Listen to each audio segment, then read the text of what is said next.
नमस्कार दोस्तों, स्वागत है आप सभी का आपके अपने चैनल पर।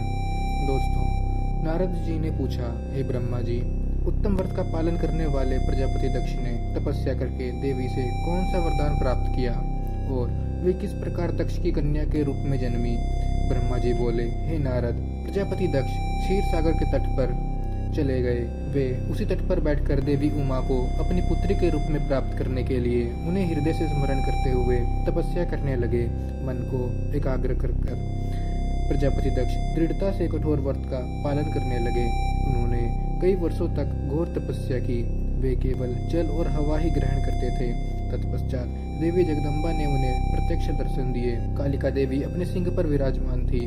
उनकी श्यामल कांति व मुख अत्यंत मोहक था। उनकी 4 भुजाएं थी। वे एक हाथ में वरद, दूसरे हाथ में अभय, तीसरे हाथ में नीलकमल और चौथे हाथ में खड्ग धारण किए हुए थी। उनके दोनों नेत्र लाल थे और केश लंबे व खुले हुए थे। देवी का स्वरूप बहुत ही मनोहारी था। उत्तम आभा से प्रकाशित देवी को दक्ष और उनकी पत्नी ने श्रद्धापूर्वक नमस्कार किया।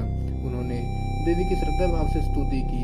दक्ष बोले, हे जगदम्बा, भवानी, कालिका, चंडिके, महेश्वरी, मैं आपको नमस्कार करता हूँ। मैं आपका बहुत आभारी हूँ जो आपने मुझे दर्शन दिए हैं। हे देवी, मुझ पर प्रसन्न होइए। ब्रह्मा जी ने कहा, हे नारद, देवी जगदम्बा ने स्वयं ही दक्ष के मन की इच्छा जान ली थी।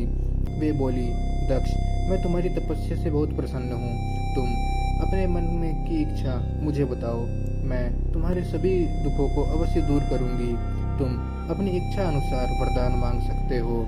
जगदम्बा की यह बात सुनकर प्रजापति दक्ष बहुत प्रसन्न हुए और देवी को प्रणाम करने लगे। दक्ष बोले, हे देवी, आप धन्य हैं। आप ही प्रसन्न होने पर मनोवांछित फल देने वाली हैं।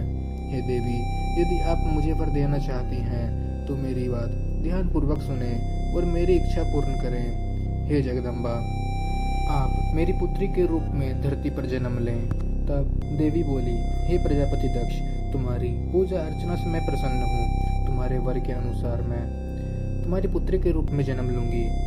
अब तुम घर जाओ, परंतु एक बात हमेशा याद रखना, जिस दिन तुम्हारे मन में मेरा आदर कम हो जाएगा, मैं उसी दिन अपना शरीर त्याग कर अपने स्वरूप में लीन हो जाऊंगी। यह कहकर देवी जगदम्बिका वहां से अंतर्धान हो गई तथा प्रजापति दक्ष सुखी मन से घर लौट आए। धन्यवाद दोस्तों, आज के लिए बस इतना ही।